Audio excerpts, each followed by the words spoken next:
It's almost the same thing here. I don't need this. What up, guys? Whoever's here, it's PJ here, and as mentioned, I am going to do my DM format ranking video. Wanted to do something like this for a while now. I've experienced all these formats to some capacity, and I've seen other content creators and just other people give their opinions and insights on this particular era of the game. And I felt that as someone who's played like online tournaments for most of these formats, I thought I'd give it a shot and try to talk about what are some of the pros and cons, some of the strengths and weaknesses. I realize that's kind of repeating myself there, of what to expect for each format and how well they pair up against each other under the bigger scope. Rather than try and rank every single format on top of each other, which I think is kind of it's a bit silly, just because this era is so distinct, even from say or just say going towards like 5Ds, Zexal, ArcV. The game is experienced in a very different way, and from just pretty much the early days of Yu-Gi-Oh. You guys expect me to say a lot of ums and ahs in this video and kind of stumble over myself. I didn't have a lot of prep time for making this. I just kind of wanted to dive into it and figure it out as I went through. This also is not the Drama Llama Classic 9. I still have some of my old stream overlays. Oh, I realized the problem. I'm using the wrong overlay. That's a... Come on, PJ. I thought we were somewhat prepared for this. Okay, let's not waste too much time. I'm doing a ranking video on specifically the DM era format. So, YK, Critter, Treasure, Imperial, Android, Joey Pegasus, Fiber, Yata, Scientist, Vampire, Chaos, and going up to Warrior. Basically the ones that are covered by FL, the ones that have tournament circuits, whether they come up once a year, whether they come once a month. Because I've played tournaments in all of them, I'm going to give my insights. Now, I do have a few rules for myself in regards to making a video like this and how I want to judge each format. I will be going through each one chronologically and then kind of throwing it onto the ranking, onto the tier maker here. But I did write down a set of guidelines in terms of approaching this video. Okay, here we go. Just a few ground rules that I made for myself when measuring these formats up against each other. My first one is that it can't be quote-unquote bad because of sack cards. It's just part of the era's identity, is that a lot of your power is loaded into the big blowout spell cards to kind of compensate for the lack of power coming from, say, the monster card lineup, at least in the early half of this era. And just Yu-Gi-Oh! Has always had sack. Every format you can find sack cards. You can draw into cards that can just like create insurmountable advantage and create auto wins. So it wouldn't be fair to just say load up I don't know, something like Chaos and say, or something like Yata and say, well, this format's bad because you can hand rip then Raigeki, then Donzalug and rip another hand. I don't think that's really a fair metric. It's just part of the format. Every format you can look for ways to sack the opponent. Edison, you have BrainCon. ArcV formats, there's things like Vanity's Emptiness. Like you can pick apart each one and look for these big swing cards that Yu-Gi-Oh! Always had, regardless of format. Okay, rule 2. I'll try not to ramble or paddle on too much on the same topic. Format can't be bad for being solved or linear. What I mean by this is that just because a format has a explicitly solved metagame, like we've already found the best cards and we know which cards stack up on each other the best, given a lot of these decks. A lot of the decks you see are like piles of the best cards. You can kind of expect that those are just the best cards of the era, given the limited selection of things available. And so you can't, I wouldn't want to go into something like Android and say, well, this format sucks because it's like solved and we have a definitive best like 35 to 40. It's just, it is what it is. It'd be really redundant to go through each one and say, well, Imperial solved. We already have the best 30 cards. Joey Pegasus solved. It's bad because it's solved, and I don't think it's I just think it's an unfair metric. Rule number 3: format can't be bad for having a hypothetical Doom combo, even in the formats where you can Scientist FTK someone, or we have the one that often comes up when some people look over at a Chaos format. It's CED, pop the critter, grab yourself the Yata, and then just win like that. And that makes the format bad. I'd love to get into that. I want to get into that misconception when we get there, but I hope that kind of makes sense. We can't just dismiss a format because you can hypothetically kill someone with X combo or Y combo, or you like Graceful Charity into, well, some formats another Graceful Charity, and then you have the IO, and then you have the Sangan or Witch, and then you have like the Torrential or something. That's not necessarily a Doom combo itself, but it's a really strong open. It's also not fair to grade a format based on that unless that Doom combo just happens so often that makes the game unplayable. And for the most part, a lot of these formats are still like playable.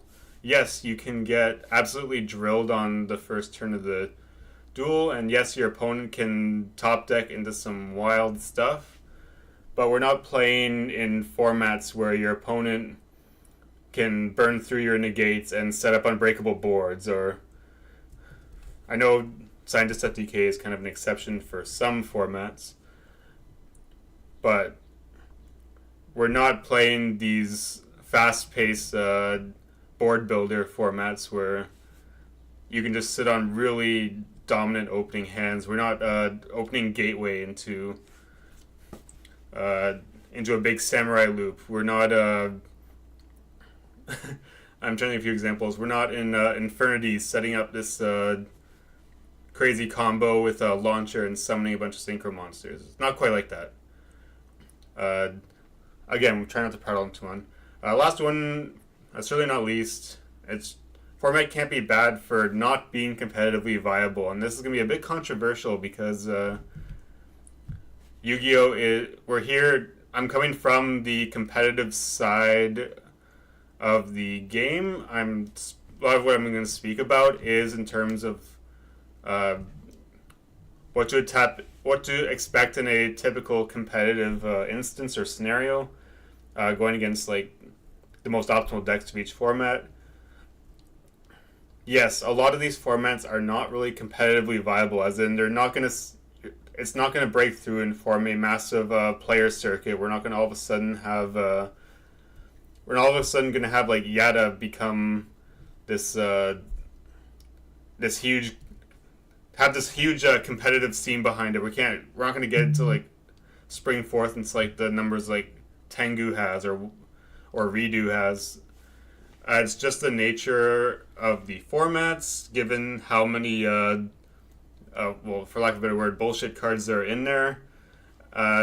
Given the fact that some of them don't really have the strategic depth or don't have simply the replayability that a more popular competitive format might have. So I find it a bit unfair to compare it against the big dogs in that sense. Like, it's gonna be hard to compare these to something like Goat or Edison, just because there's not nearly enough players like involved in these scenes. This is still a pretty niche part of the Yu-Gi-Oh competitive community, and some people don't even know that some of these formats exist. So we can't knock a format because you can't bring it into a competitive circuit. So I hope some of that makes sense. But we don't have all the time in the world, so I'm just going to dive in through chronologically. Starting with the very first format, Yugi-Kaiba. That's the May 2002 format. You guys know the drill. I'm also not going to prattle on about the history of the format or what cards are in there. By doing this video, I can kind of assume people know what's in these formats and what to expect, and coming from the side of the Discord community. But for those unfamiliar, there is a great series on YouTube called the YGO from Zero series that covers a lot of these DM formats, going through some of the available decks and some of the available strategies and what's possible and what's not possible. So I'd recommend that. If some of you guys already know that, but just a shout out to the big Ben from YGO from Zero. Anyway, I'm getting off topic. YK, this is a very interesting, even compared to other DM formats, it's very distinct in terms of its identity. That identity being, it composes primarily of a bunch of vanilla monsters. So how the hell do you get a competitive format? How does that weigh up based on everything else? Well, it's not just the lack of effect monsters, it's also, there's a few other missing fundamental game components. Though maybe fundamental is not the right word, I'm going to say more aspects that are akin to other formats that are not present here. And I'm talking about, to reiterate, lack of effect monsters, or at least ones that are actually good. You have a couple other niche ones like Wicked Worm Beast that come from time to time, but I wouldn't consider it like a competitive card, or consider it very good in the current meta landscape. We see things like Hain from time to time, but B is the lack of like graveyard interactions. Basically, once a card's dead, it's or in the graveyard, it's kind of gone. The exception of being Monster Reborn. And C, there is a lack of reliable spell trap removal. So, in a way, YK presents a very unique challenge compared to other formats. You don't have the luxury of some of these beneficial effects like a lot of special summons from the graveyard, or effect monsters serving as a centerpiece or engine, or in later formats you'll see as a power card. A lot of the game's power is relatively low, locked into the 1-for-1 removal, or the off chance you get one of the 5 power spells. So it's not a format I've played hundreds of games in, but I do know it's pretty, for lack of a better word, deceptively simple. It's really not so much summon vanilla monster, attack, pass, as one might think. There's a lot more critical thinking that goes behind. You think, why do you have to think so much about?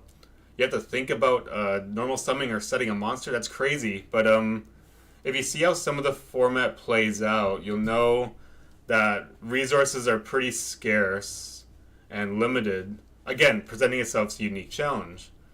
So if you're going to throw down your La Jin, you have to take the risk that it might get sucked up by a trap hole. You might attack, swing into a mane or bug, or your opponent can like snag it with like a change of heart or something. So it's a style of gameplay that's obviously not going to appeal to a mass majority, but there is a pretty active community going behind it. They're still doing a bunch of these monthly tournaments. So again, that raises the next question: why the hell are there why the hell is there so much interest in a format with a bunch of vanilla monsters and barely any card effects?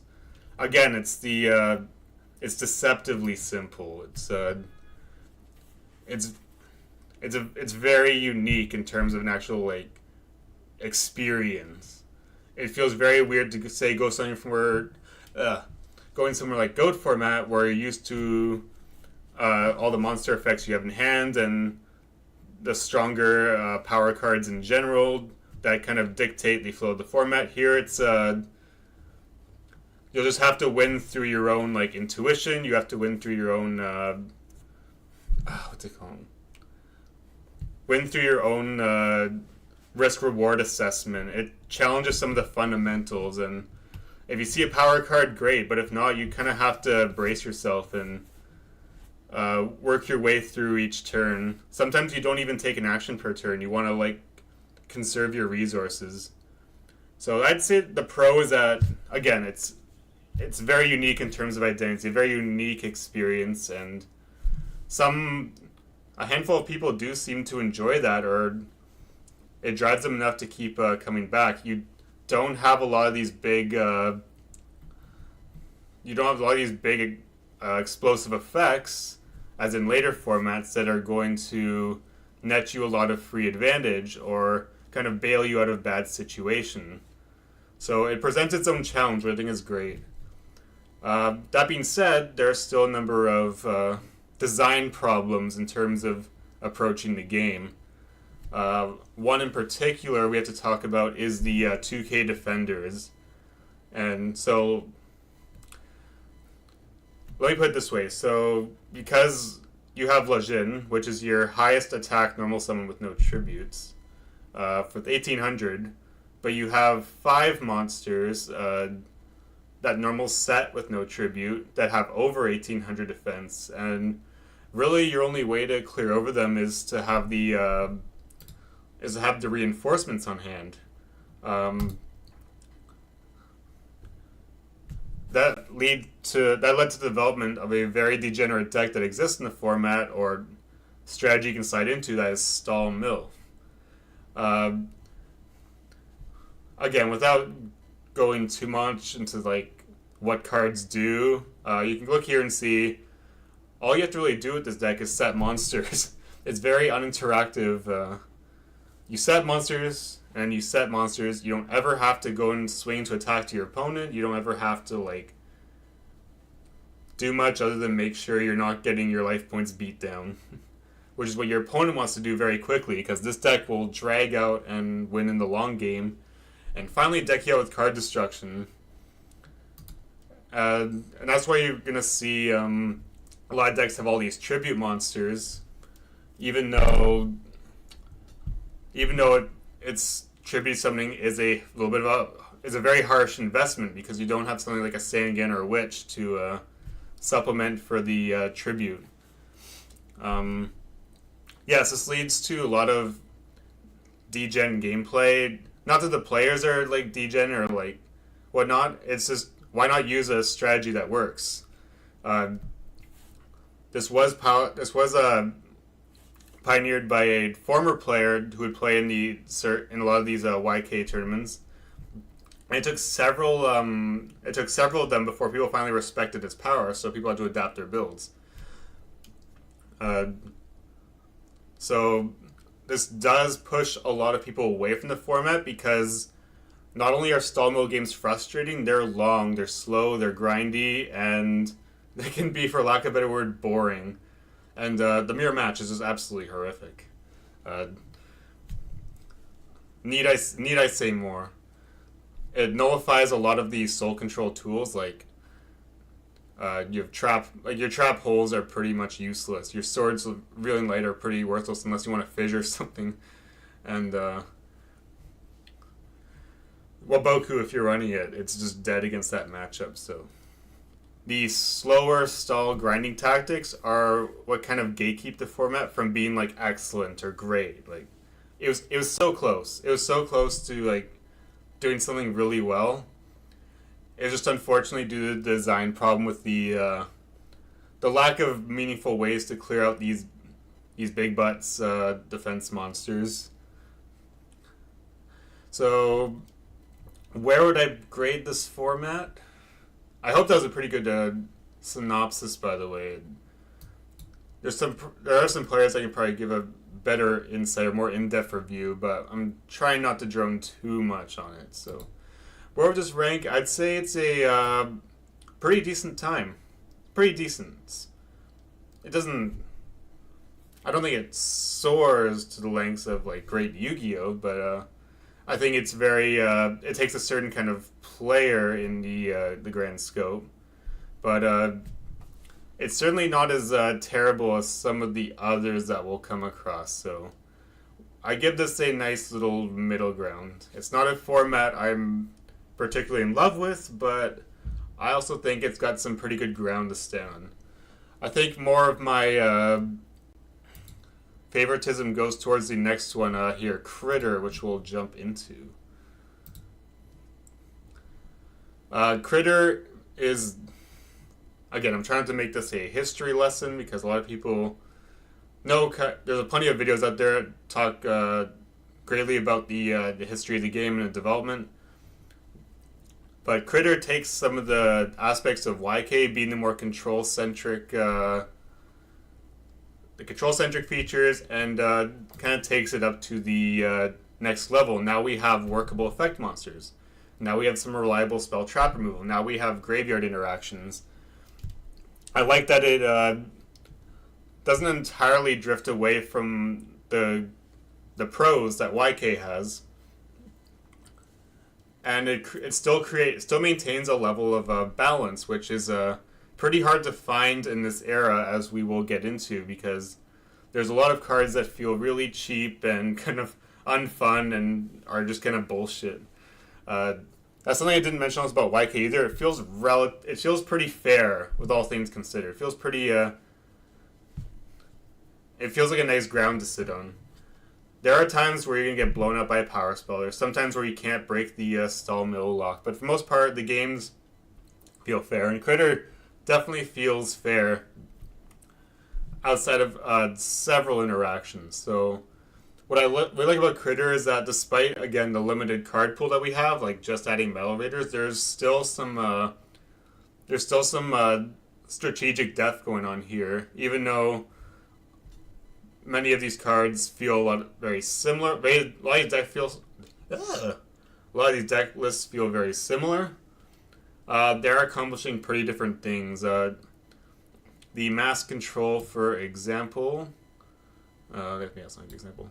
I like this as a better example. The mass control, for example, is going to be sitting on more trap cards, and it's utilizing the mass sorcerer to generate resources and win through controlling via the back row. And players that like to do more play more of the back row game are going to like this deck, and they're going to feel rewarded for keeping their mass sorcerer alive, because the mass sorcerer is great for netting draws, and drawing cards is very good in this format. Very good indeed. Or just being able to access the deck again during a time period where deck access was a lot more limited. That was actually a issue I had with YK. Is just you're a little bit too reliant on what you top deck next, even if the format isn't too punishing for it. But with Critter, it's interesting because you can start with the mass control, but you can kind of flex into the Muka Muka style, and that is the point up a sample here. It's Muka Muka is controlling all the cards in your hand, because Muka Muka will gain. I'm just gonna say Muka. I can't say Muka Muka all the time. Muka is just gonna have the power based on having 5-6 cards in your hand. So it makes committing resources again take a little bit of a thought and insight into it. You want to make sure that what you're studying on the board matters, and what you're not committing to the field at the time matters. Like, do you want to compromise some of Muka Muka's attack points just so that you can wipe out an opponent's card or commit to a play? If that kind of makes sense. And it's a reliable way to punch over the 2K defenders, which no longer dominate the meta. So we do solve the problem of stall mill taking over, which is great to see. And we even see some, we like to see some rogue stuff bleed in from time to time. And Falco here is pretty adventurous on this front. He's got the polymerization coming in, and he has managed to successfully drop some Thunder Dragons before, so Critter is more or less solved, but there's still some neat little tech cards you can squeeze in. You can still, like, he's got a reverse trap thing going for Muka Muka, for instance. I'm just going to take a moment to just drink some water, but I'll kind of show you some of the deck lists, and you kind of see, while we kind of know what the best cards are in a strategic sense, there's still ways to squeeze in some tech options here and there, and I am a big sucker for different tech cards. I like to shake things up. I like to keep things interesting. I like to see what kind of card combinations work. So, and Critter's pretty great for that. There's no, like, definitive way to do something like the mass control. Some players will commit to a huge counter trap lineup. Some might just commit to the more of a standard build, and doesn't put anyone too much at a strategical disadvantage unless they go way far off the deep end. Like even here, Wagamuff in this build, he's got double card destruction, so he has another possible win con through decking the opponent out, because Critter games do tend to go pretty long as well. For the most part, it's not all like 40-50 minute matches, but they go long enough so that players get to pretty low card counts, so you can nab someone with, say, a deck out. I'm not saying this is a surefire strategy. I'm just saying that players are still taking some risks with the tech cards and pushing the format further along. That being said, what are some kind of like drawbacks with Critter? We mentioned that there's kind of relatively good balance going on with Mass Sorcerer like being a pretty weak monster. You have to defend, but nets you extra draws, and then Muka Muka, you have to be mindful of what you commit to your hand and all that. We talk about how many vanilla monsters you want between the Legends and 7-colored fish as your reliable beaters. Do you want to commit to having a GRI Gumo who can punch in for big damage and close out the match, but risk chopping your life points in half? Do you want to commit to Solemns, and do you take the risk with life points? Because there are ways to, via Cannon Soldier, to kind of wipe players out when they're in that lethal, if they push themselves to lethal because of Solemn. So again, what are some of the drawbacks of the format? Well, I will say one interaction that is pretty, that feels pretty cheap. Again, I'm not gonna say this is like a sack play, but is the Pot of Greed, Magician of Faith interaction. And what I mean is, like, Magician of Faith is easily one of the best new additions to the game. But given the power cards have no, for the most part, really have no cost or no restriction behind them, you can drop a Pot of Greed if you're lucky enough to get into it. You set a Magician of Faith, and as long as that faith doesn't get stolen by a Change of Heart or blown up by something like a Dark Hole, you can easily net yourself back that Pot of Greed and just build up more free advantage. So this in itself is just kind of like a 2-card advantage generator. It's difficult to interact with because you don't have things like Nobina Cross out yet to get rid of the set Magician of Faith. You have to do a number of things. You have to take a gander and fire off the Change of Heart. Hope you don't hit like a Sangan or Witch, and try to cut your opponent off that play. Or you have to blow out one of your big power spells like a Dark Hole or Raigeki to make sure they don't cycle it back. Or you have to do something like let your opponent try to flip summon it and then negate it with like a Horn or Psalm. It's a difficult interaction to shut down, and it does lead to kind of some cheap plays. Kind of situations where you're can net an unfair advantage over your opponent. Another one I'm going to talk about is, you notice a card poking in here is a Robin Goblin. I realized I didn't really have to go through this run.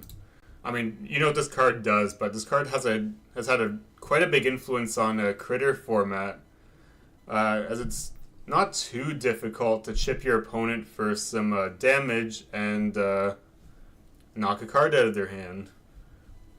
And this does... I'm not gonna again. This is not sack. I'm not gonna say it's bad because of sack, but it can feel incredibly.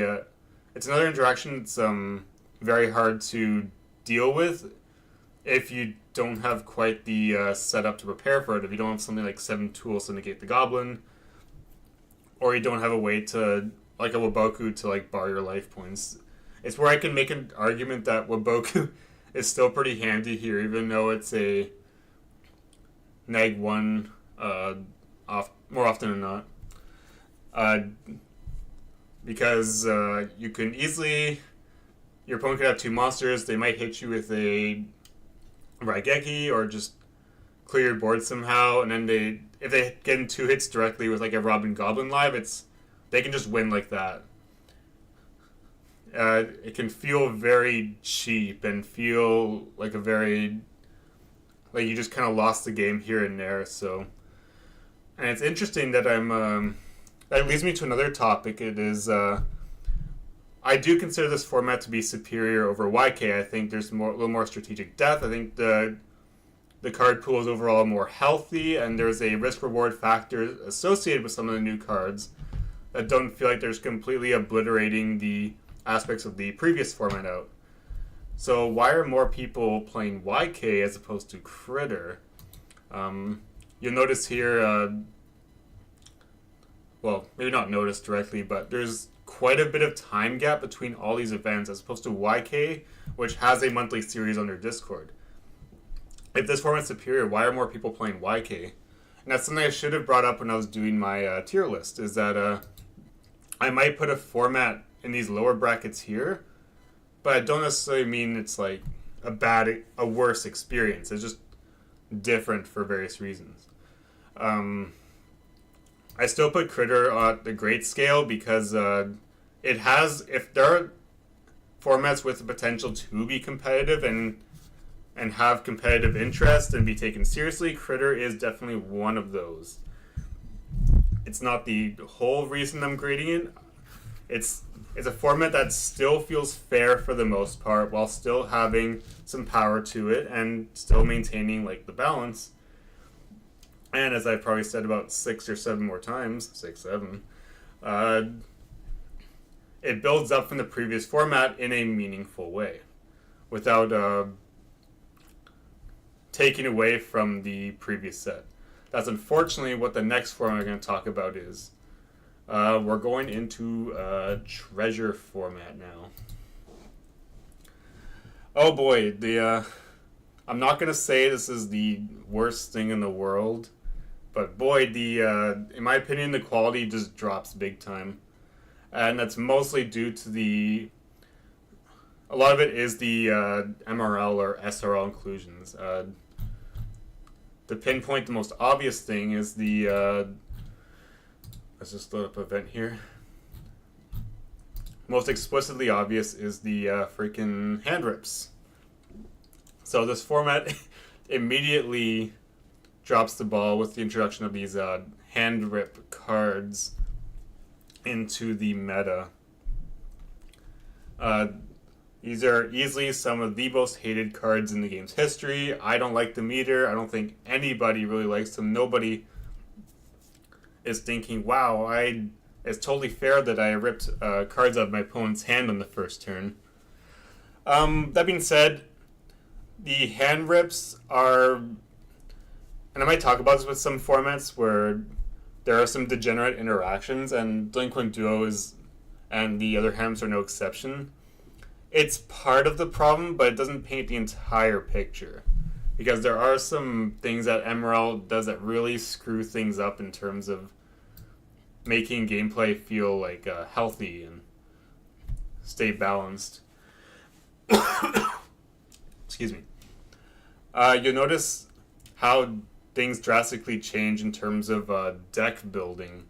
And we're going to get into this thing called the tomato funnel here in the DM era, where because MRL introduces the Mystic Tomato and this 5 other attribute-based recruiters, they create a new floater option for deck building.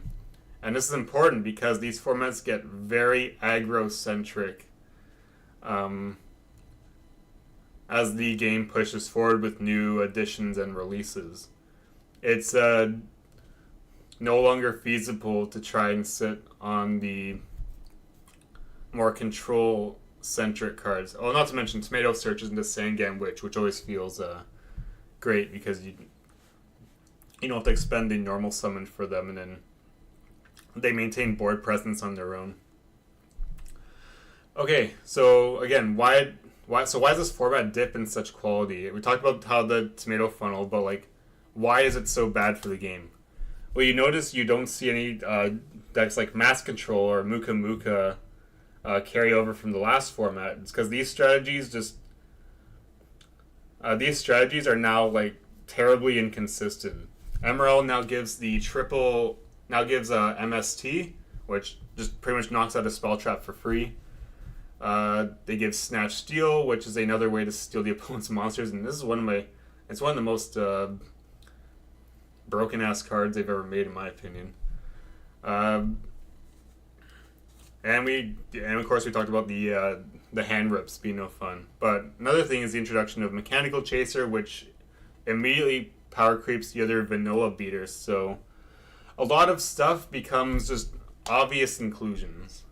Like you're barely going to consider a tech choice.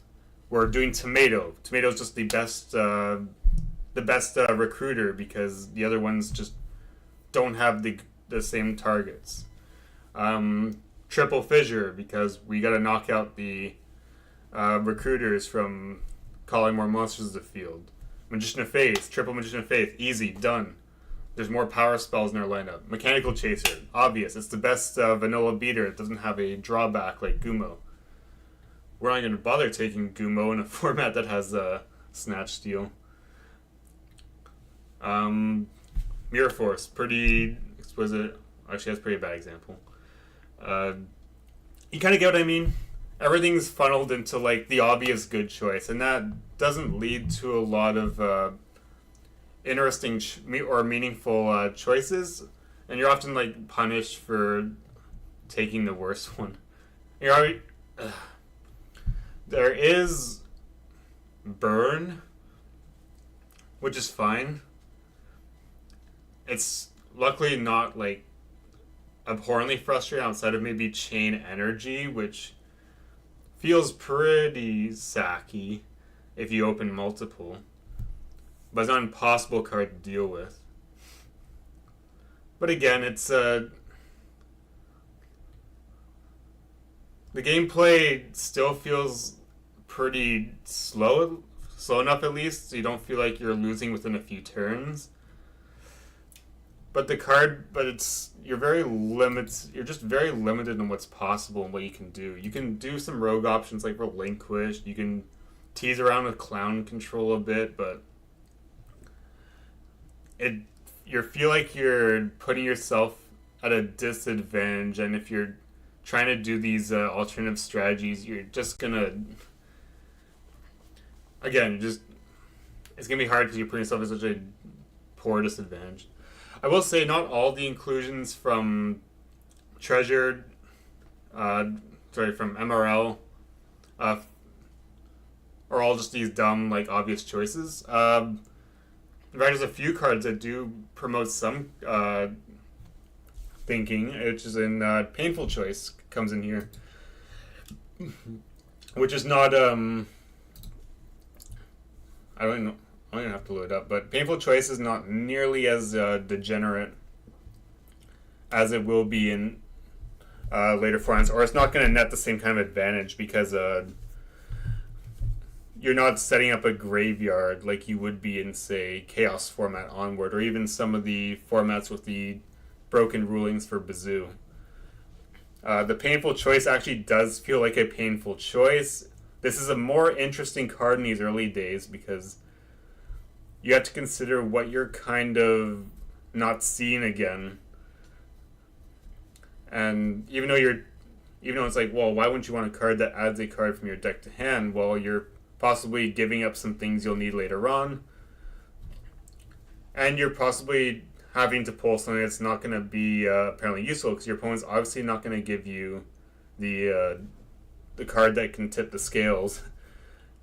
It does require a lot more big brain thinking, which is not necessarily prevalent much in this format. You can do some things like you can set up a play with like Magician of Faith or like Monster Reborn. There's some interesting things you can do, but many people just find it's too difficult of a card to utilize, and they'd rather just pull something like an Upstart Goblin, even though it's like limited to one. I hope this kind of makes sense for Treasure. A few other cards that do create some interesting scenarios are obviously like Cyberjar. We're not using it to what's it called? We're not using it to empty someone's deck. It doesn't really have the legs to do that. But it's an interesting swing card that creates some gameplay variance as opposed to fighting these tomato wars or dealing with the set monsters. You kind of know what Cyberjar does. Board wipe, you either get a really good board or you don't. Your opponent either gets a really good hand set or they don't. Another interesting card that comes in is Banisher, being one of the definitive double-edged swords cards in this format. It's the first kind of macro effect, and some of you might be thinking, like, why the hell are we running Banisher of the Light? That's something that's going to cut us off of our own Sangans, our own Witches, and Tomatoes. Like, why the hell would we do that? Again, it's kind of a double-edged sword card. You can use it... it's a risky card you can use to try cut your opponent off these resources. So, and it serves as a 2k wall, which many of the normal summons cannot get over. We see Summon Skull does pop up from time to time.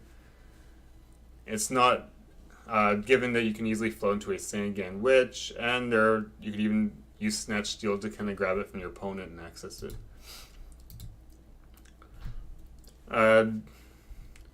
Things like Relinquish, I kind of mentioned, they are cool to see because, enemy card, and Relinquish is a pretty cool effect. It's crazy that a ritual monster like this comes out during this period when the other two are just unplayably bad, and ritual summoning in general is just really weak until, with a few format exceptions. Like, we're talking about some of the design problems. Like, we have the fact that we have Senju and Sonic Hand. We have Senju and Sonic Bird. Senju 1,000 Hands, Sonic Bird. Having the same attack line as a tomato, it feels punishing to play. And Relinquish, you can even supplement Tribute with, like, Sangan Witch, netting you a card back. But then you kind of hope that Relinquish doesn't get, like, popped up by another, like a fissure or something next turn. So yeah, Treasure, I definitely have a lot more mixed feelings about. I think it struggles personally as a format. One few positive things I'll say about Treasure is that it's if I'm trying to get someone to learn the game or like have an easier baseline to follow. Maybe they don't want to play YK. I'll put them in the Treasure because the deck building is pretty simple and kind of done already for you. Like, you could just give them a list like this and load them into Treasure, and it's a nice starting point for some like newer players trying to learn the game. Obviously, the hand rips exist, and that's a no bueno. But because it lacks the skill ceiling of Critter, it bars it from being really competitive viable, but it's not unreasonable as like a more casual format. It's a very unserious format. As long as you kind of look at it through that lens, like, You can either just give it a try or you can just run away from it. But either way, I kind of just have to put it okay. It's not the... It's okay. I might steer it towards... It'll be lower on this list just because I think some of the ways that... Some of the new card additions really detract from the great stuff that Critter was building up on. We have YGO from Zero in the chat here. What's up? It's been interesting. I'm not used to putting myself into the spotlight by this, but I feel like I'm getting some of my thoughts out there in terms of these formats. You'd agree, fun to play as a window in time, but not the best. Yeah, again, like, it's not as god-awful as some players might make it out to be, but it certainly is hard to take seriously. That being said, let's progress to the next format on our list. And that is Imperial. So we got the addition of the Pharaoh Servant cards, which it's a combination of good and bad additions, I'd say. Doing great? Oh, thanks, buddy. Sorry, let me collect my thoughts for a second. I need a drink of water because I'm going to be talking the whole time. I'm going to run out of breath. So, in some ways, Imperial does carry over some of the issues of the previous format. Like, deck building gets pretty funneled into the tomatoes. You're, of course, going to max out on the spot removal with MST, and we're still veering into the max out of Magician of Fates and bugs. But Imperial does introduce several new tools into the game that do help regulate some of the problems the previous format was having. One of the first positive additions, I'll say, is the introduction of Nobleman of Crossout. Now, in these previous formats, we've had the issue of like set monsters being a little bit harder to deal with as opposed to the face-up ones, and that's mostly because things like Fissure and Trap Hole are going to miss them easily, or they have really powerful effects like MOF, being able to psych back spells, and Nock does a great job of keeping the flip monsters in check, because we talked about how oppressive it was if you're able to resolve multiple Magician of Fates or even just one Magician of Fate to cycle back Pot of Greed and just be netting free advantage. So that's one positive change. Another is a shake-up in the monster card pool. We have some new tools at our disposal that allow for more aggro options, such as the we see the Goblin Attack Force sitting in here. We got Morphing Jar as a new flip monster to help spin you back from a deficit, or even like build up cards into a combo, more or less.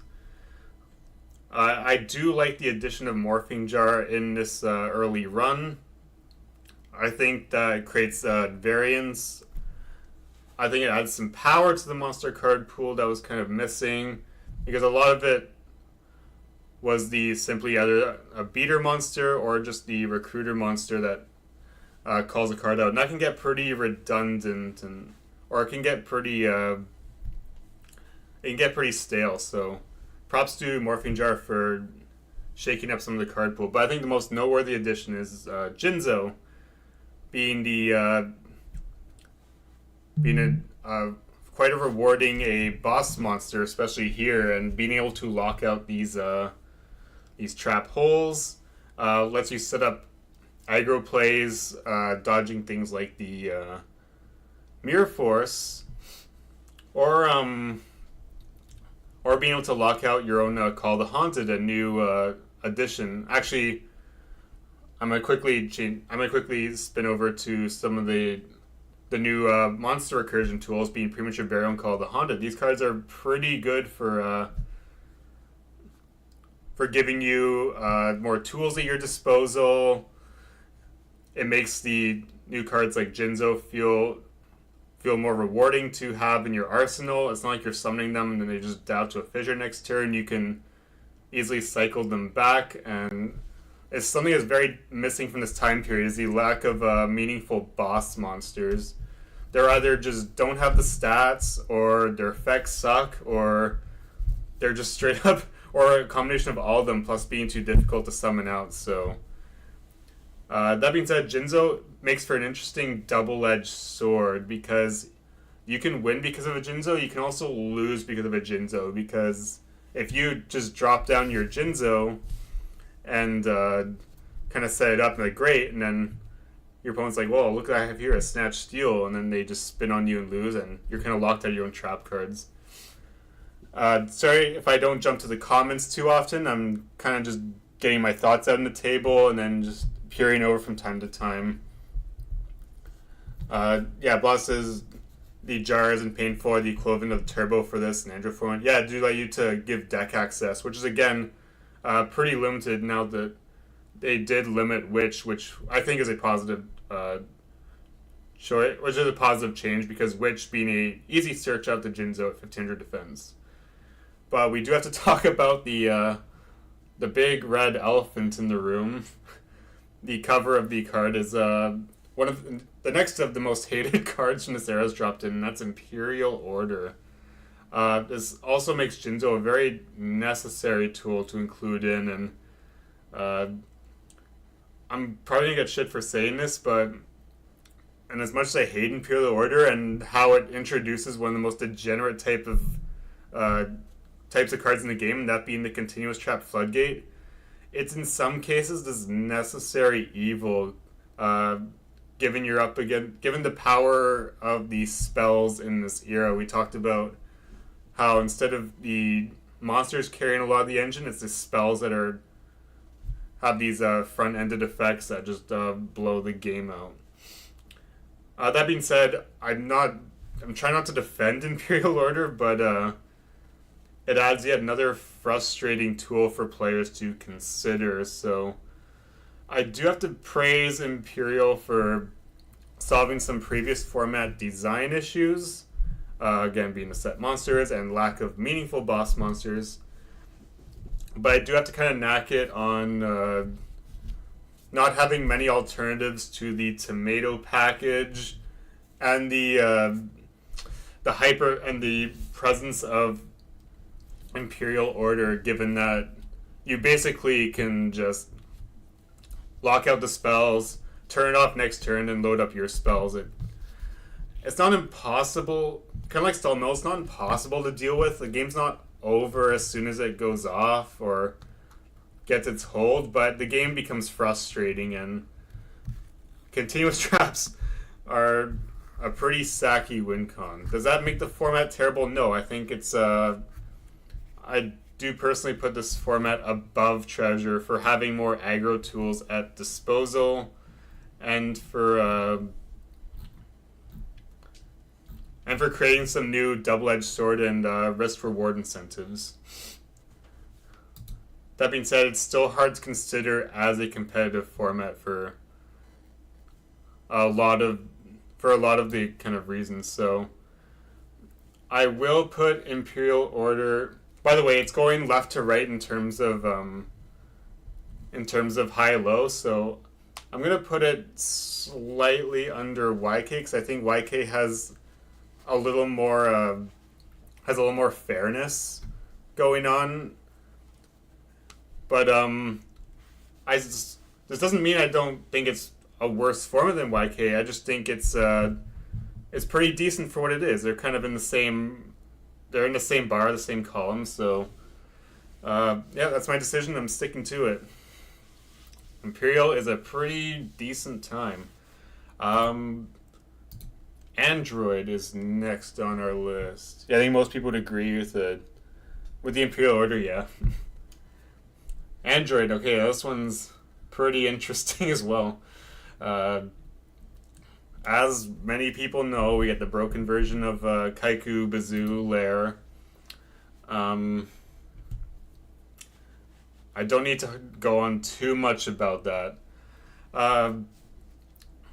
What do I think of it? I like the seems like a hot take, but I love their broken versions of the effects. The fact that Kaiku can go after spells and trap cards, I think is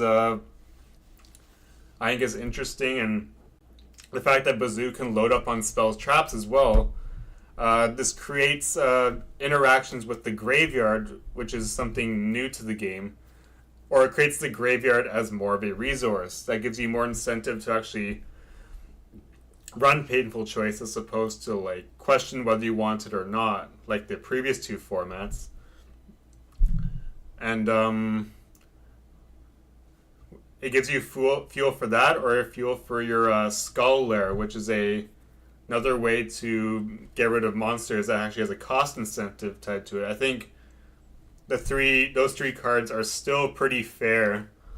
It's got an interesting vibe. I know it's not everybody's cup of tea, but because we will get to some of the problems in a moment. But the highlights I do want to talk about is the interactions between these cards. Now, some people have gone and say, "Oh, it's just like a rock paper scissors," because Elf's gonna kill the Kaiku, Bazoo can kill the Elf, and then Kaiku deals with the Bazoo, and it's just kind of like the beater triangle instead of Bermuda Triangle, the beater triangle. Where was I going with this? Right, the cards here. One thing I have to talk about with Jinzo, the last format, is that it was kind of hard to out him once he's in the field. You just kind of have to hope your Fissure can scope him out, or you'd have to lead into like something like a Mane or Bug and hope they don't knock it. And Jinzo was a little more difficult in the previous format, and Bazoo gives you an option to get over the Jinzo. And overall, just adds more power to the monster card pool, which I think was much needed. Without, of course, like tipping it over the deep end. You know, it's funny because I got you in here, Ben. This is actually the first format that I experienced when I was doing like this, going through these retro formats with you. This was the first one I ended up on, so I guess I do have a little bit of a soft spot for it because this is kind of where I had to relearn the game for the first time, and I had plenty of matches where I was just messing around with rogue stuff, but I had plenty of matches where I kind of had to where it kind of educated me quite a bit, and so I get some of this I'm speaking about because I have a bit of a soft spot towards this particular format. Of course, it's not without its issues, which I'll get into, but it's where the game starts to tip more into the aggro side of things. Actually, I'm just going to dive into the con here. It's super linear. This is probably one of the most, I don't want to say, it's not necessarily like it's tier 0. This is probably one of the most tier 0 formats of this whole list. I know Chaos kind of classifies as like a tier 0 engine because the Chaos monsters are just undeniably meta warping powerful, but this might be the most tier 0 of like the formats with like the multiples of tomatoes and the stacked up power spells. Like you can see, aside from people taking some rogue options, like we see them. This is actually a live event. I'm gonna see if I can cover one of the multi-days. You can see how everybody's pretty much running the same thing. If you're looking for something with a little more if you're looking for something with like rogue options or alternative kind of strategies or maybe alternate win cons or something like OTK or control, you're going to have a really hard time here just because the additions to the Kaiku Bazoo, the additions of Kaiku Bazoo and the draw power from Jar of Greed, the format is just super linear, and that does make games kind of monotonous because you might have fun for like about 5 or 6 games, but if you try to go about this for like 15 to 20, it's gonna feel repetitive. It's extremely difficult to lean away from this particular package just because it's it's really strong to just banish your opponent's resources. Like, you're at a pretty significant disadvantage, and it's really hard to run, say, something more back row centric because of all the MSTs. It's really hard to get some defender type monsters going because almost everything will clear defender monsters. And what was I gonna say? I will say this though. You'll notice there's a lack of heavy storm, and that's mostly due to the amount of chainables.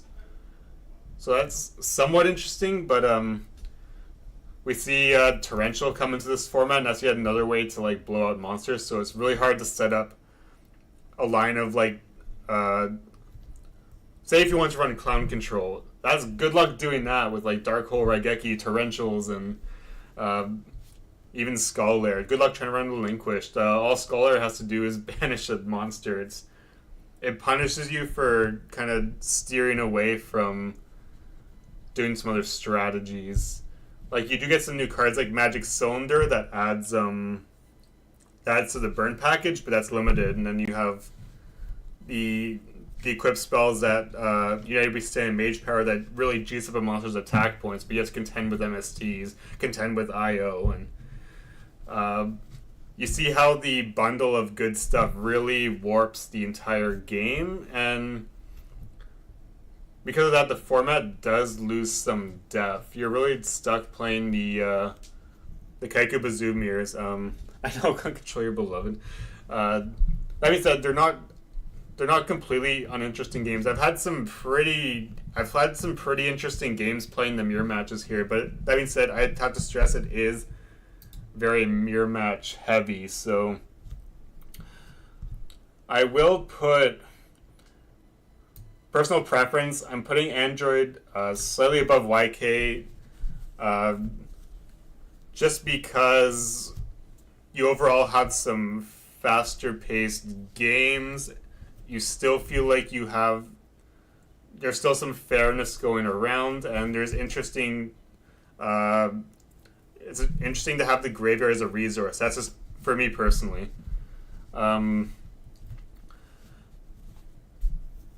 Just give me 2 minutes. I'm just gonna drink water, read some of the comments. You feel something about Reaper? Yeah, Reaper was a interesting one for me because I had the Game Boy game World Champ 06 that was based around that format, so I'm a bit nostalgic about that too. Again, decent. They're on the same vein. Like, they don't feel terrible to play, but it's hard for me to play too many games of them because I feel it'll get they will kind of lose their novelty after a certain point. Oh boy, we're in for a controversial one. This one's gonna get dicey. Now, Joey Pegasus. Oh boy. Oh man.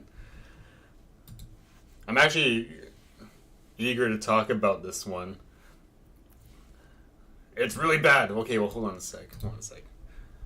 Yes, we have the obvious problem in the room, and I think it was Ellie made the server, made it very clear on the cover here. Gee, how come my format has 2 graceful charities? Whew. Well, okay, so we have the obvious outlier in the room, graceful Joey Pegasus, and I'm not just gonna immediately jump. Oh, double charity, bad format next. This is like a turbo version of the previous format, and it's really, the interactions with Graceful Charity are not completely uninteresting, but they do lead to a lot of lopsided games. I'm sure everyone in the community has gone about and said, "Oh, charity, into charity, sculpt your hand rip, and then set IO pass." And there's a lot of games like that, but from my personal experience, that's a hypothetical Doom combo, and due to my own rules that I set for myself, one of my ground rules for this list is that a format can't be bad for having a hypothetical Doom combo. So I can't just close the curtain on here because of 2 charity.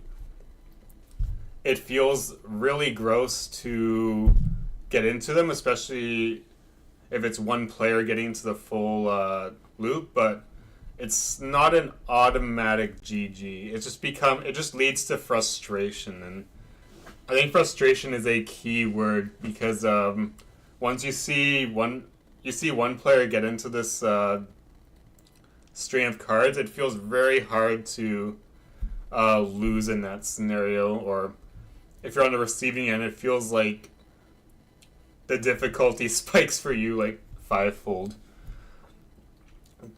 Because again, you have all that fuel ready for your bazoo.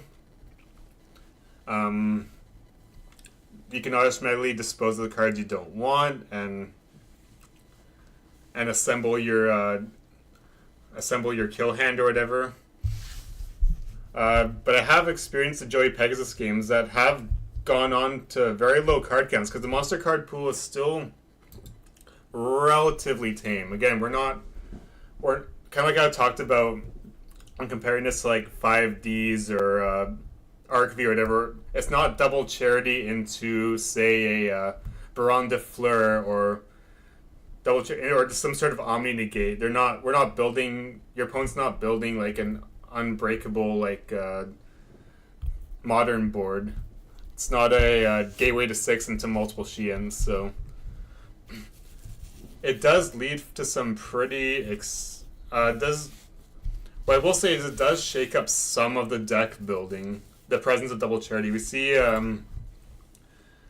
there's some argument to be made about running like Thunder Dragons again because you can use them as charity fodder and even just in your deck ever so slightly. So it does put some of the deck building to work. Even Exodia has some merit because you can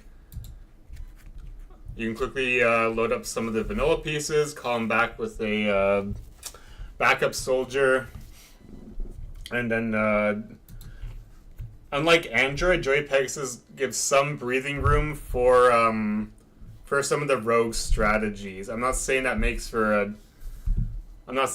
that's going to make for a better format, but it does add some variety here and there. And even sorry, I'm thinking of another deck. It's the 6M Supremacy. Thinking of another deck. It was in the early ones. It does allow people to go into decks like this, where normally this is very hard to do in Android, but with double charity, you can much more quickly get into your like Hayabusa kill board. In a way, like, yes, Graceful Charity does some pretty negative things in a competitive sense, but if you're looking for a format that's more casual, like, this stuff isn't necessarily, like, this stuff can allow a little bit more rogue, well, allowing rogue decks to exist, if that makes sense. Gateway doesn't, hello, Hanzo.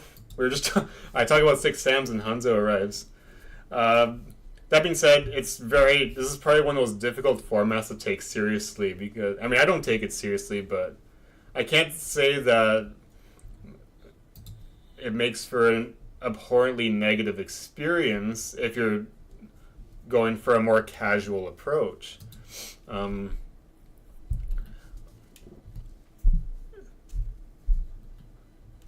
Now, some of this might be due to the community just trying different things out or creating the notion in people's minds that, like, let's just do something fun because it's not a serious format. So, yeah, there's more depth in terms of, like, build variety, but it does make it hard to take seriously, and it does warp. The double charity does warp a lot of matches.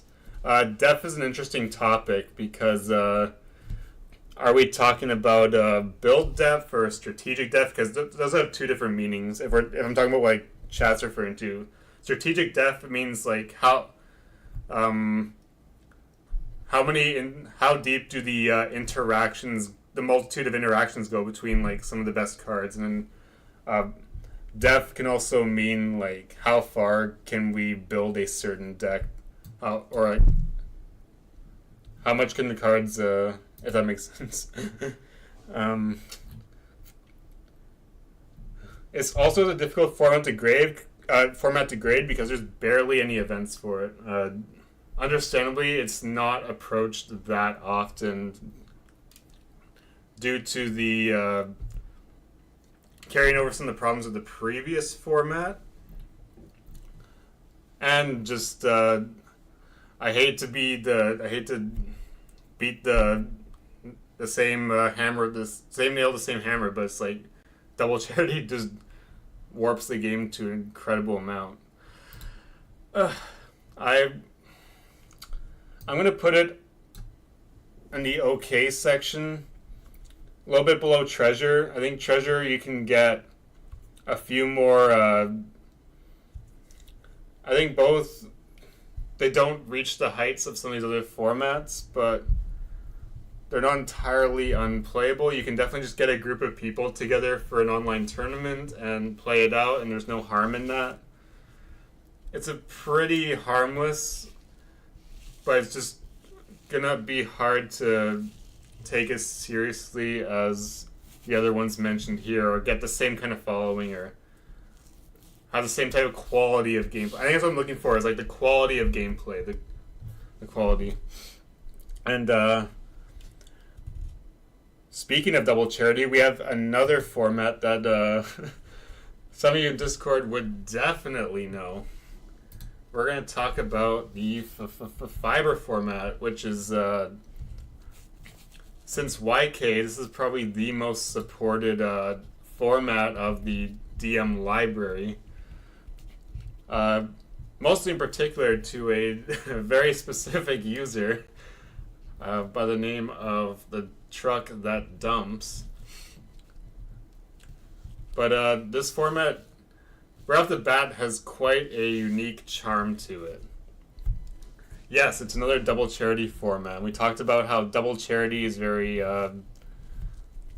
game warping. It's very format warping in terms of deck building sense, in terms of a competitive sense, in terms of a viability sense.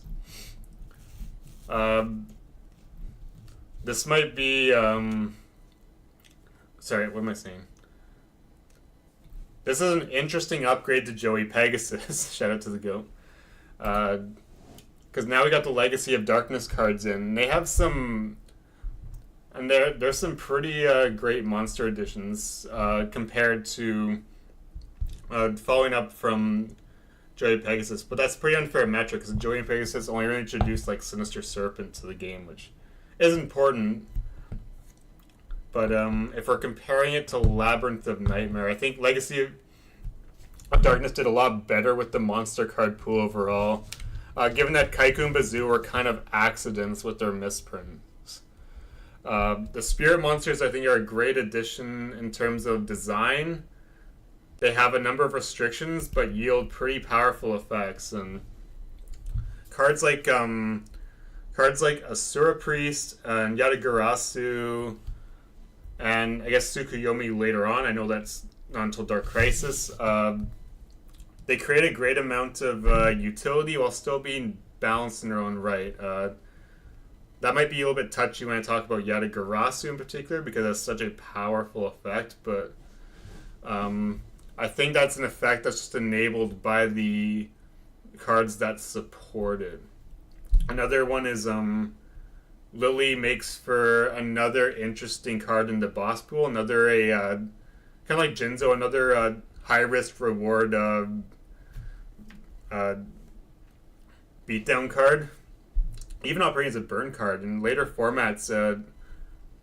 Lily is often included in a number of burn decks. So Lily is a card that's scaled pretty well with time until she was eventually like power crept by like 2008 or so.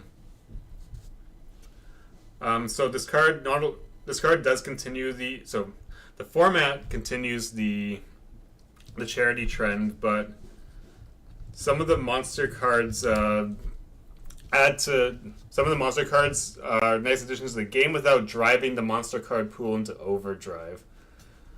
Exiled Forest is also a nice way of getting rid of set monsters. It's great to see. We even have spell cards that do still feel balanced and while yielding powerful effects. I think of Creature Swap here, as you see, it gives the scapegoats that were introduced in last format some things to do. And we do have to, of course, talk about the feature card itself, Fiber Jar. Now, at first glance, like, Fiber Jar seems pretty degenerate and obviously becomes very exploitable in later stages of the game. You see why it still stays banned even in 2026. It's just the degeneracy possible with it is still enough for Konami just to keep the card out of the game. But here, it serves a very unique interaction in terms of being able to reset a game state. Now, you might think that's a little bit unfair. If you've worked hard to build up the card advantage, you've outplayed your opponents, and you've done some strategic maneuvers, you're kind of like big braining the game, and then they pull the one Fiber Jar set it, and you can't really avoid it. It's like, boom, there goes all your advantage you worked for, and now your opponent potentially has a really strong hand. The argument I make is that, like, you can get sacked pretty hard by some of the stuff like the Charity into Hand Rip, into Clear the Board, Yata Garasu. And Fiber is a nice little is another get out of jail free card that the opponent does have to consider. So it does help repair game states in which you were like you unfairly had you unfortunately had no control of. It gives you the chance to it allows for comebacks. There are some games where Fiber Jar goes off multiple times, and thank God DB has a macro for auto resolving the effect. But kind of like the other jars, Fiber is not a guarantee in terms of being able to swing the game. Sometimes you could reset and end up with an absolutely dog hand, or in a situation where your opponent benefits greatly. It makes another thing, Mac. It does make the concept of banishing cards matter, so you have to think more about some of your banishes in the event of an imminent Fiber reset. Maybe you want to banish some cards you don't want to see again during that. And another one is life points. One of the most common things in Yu-Gi-Oh! Is life point. Some players say life points don't matter. As long as you have one life point, you can still win the game. In the game. Given what I talked about, the formats being more and more aggro-centric as they go along, like having monsters like Bazoo that can build their attack points. We now have Lily that builds up huge attack points. Jinzo still remains in the game, has that 2400. There's more and more damage coming from the monster lineup. That's pretty undeniable. Even Kaiku has a pretty respectable 1800. The Elves have 1900. Damage does matter in this format, and that gives it a shake-up from the notion that Yu-Gi-Oh! Is all about like card control and card advantage as it traditionally is. And some of that still matters, but life point is way more of an important resource, which of course some players may or may not enjoy. But now, I'm gonna say it's given how easy it is for a player to drop life points as a result of like activating Duo or Confi, or even just having to leave their life points open, for instance. It creates a bit of the format. What am I gonna say? The dynamic is aggressive, which kind of makes it exhilarating. It's kind of exhilarating. It lets you kind of win.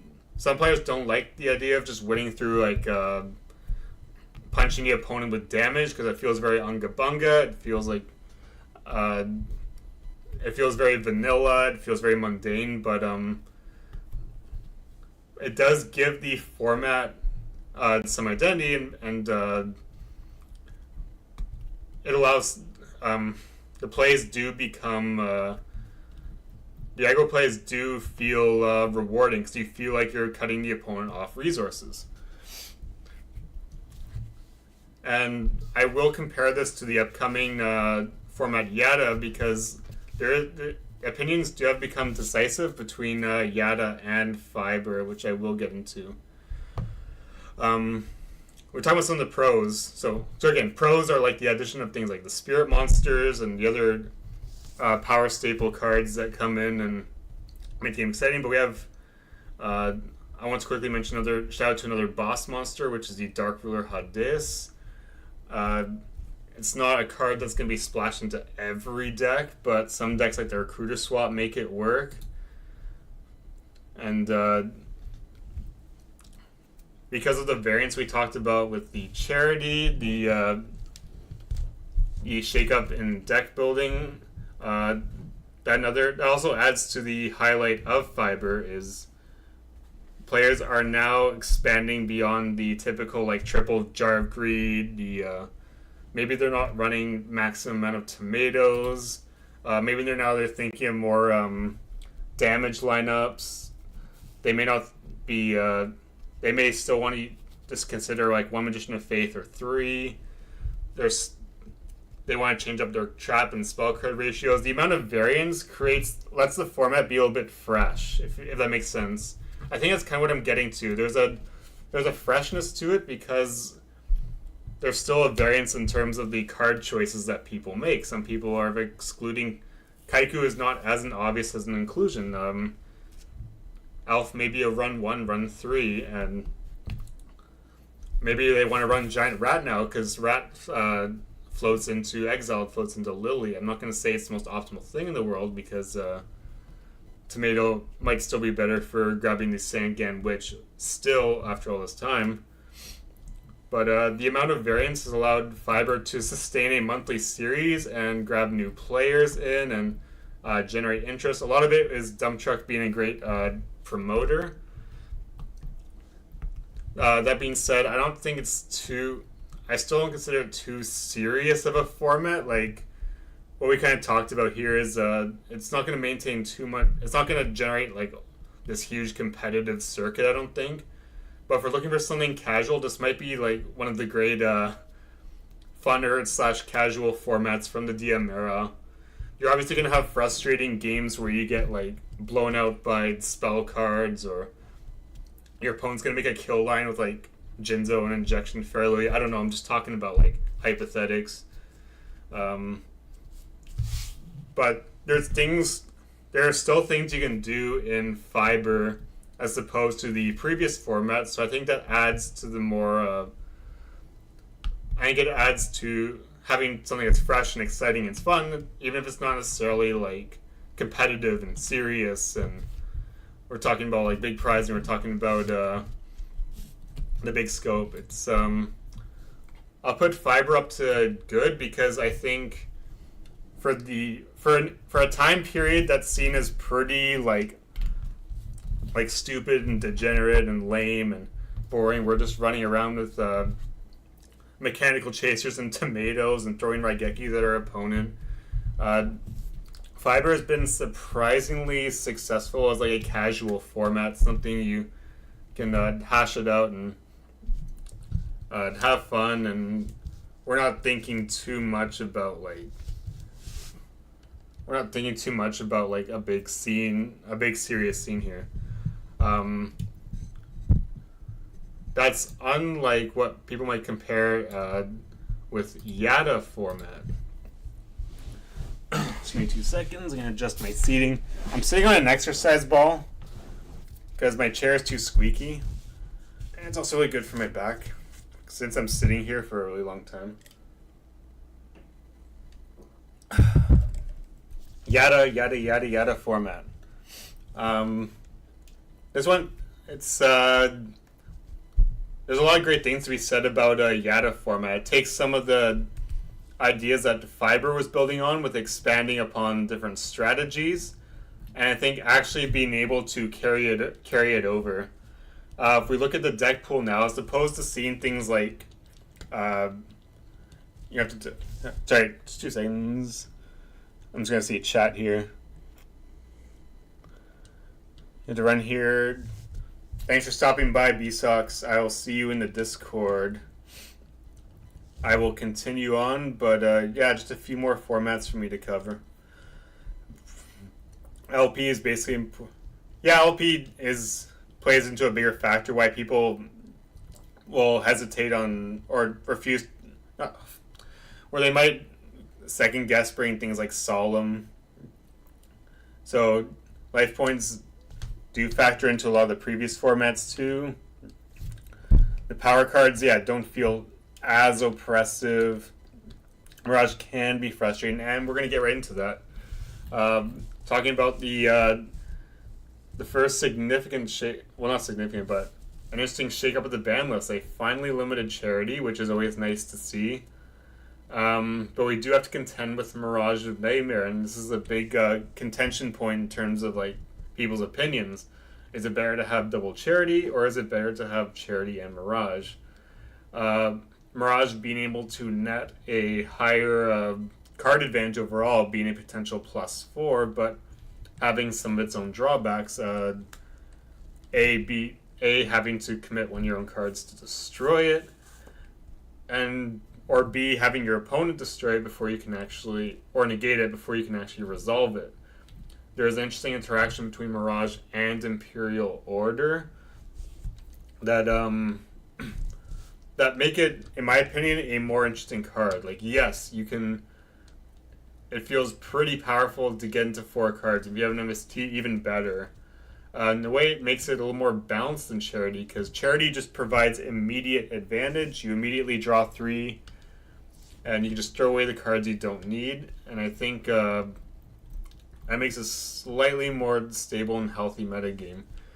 Even if a lot of stuff in here is anything but healthy, because we get into a contention point now with the some of the hand-rip monsters, most notably Don Zalug, and secondly the Spirit Reaper. So why some players on Discord in the competitive area might prefer Yata over Fiber is having some of the more control aspects back into the game. Don Zalug can't hit for 3,400 like Lily can, but him being able to rip a card out of the player's hand in a way helps you to net a card advantage and helps you gain control. So there are some traditional Yu-Gi-Oh elements coming back in. That is like winning through card advantage, and that was what historically what the hand control deck was well established as, pairing the powerful spell trap cards with the ability to have some of the weaker monsters come in and pick apart the opponent's hand and create what some players really like is deliberate win cons, winning through as the term says, winning through conditions, whether it's winning through an overwhelming card advantage by rewarding the individual plays you make, or winning through, say, like burning out your opponent's life points with like effects like burn decks. Or this one appeared recently. We found a way to play reasoning with machines and go into OTK. Yata takes the ideas that Fiber was building on and expands them allows the decks to expand into their own suitable win conditions. We have Gearfried becoming more of a deck now. It existed in Fiber, but it was brought even further because Reinforcing the Army now has more targets, and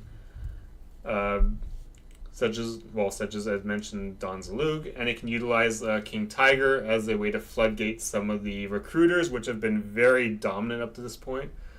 Speaking recruiters, Tomato now has Tomato Control feels actually like Tomato Control, because you get more, or like a Tomato deck, you have more cards to use. You have New Doria here as something to float into. You can talk about Spear Reaper as before.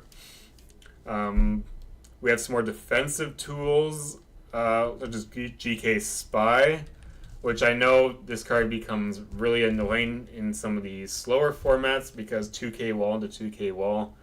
But trust me, it's much more healthy in a format that has a lot of a lot of ways to clear out monsters. Like you're almost desperate for ways to get more monsters out of your deck and to keep your board live and keep your cards live. Avoid getting chipped in by the monsters in Yata here. So I really like Yata because of that.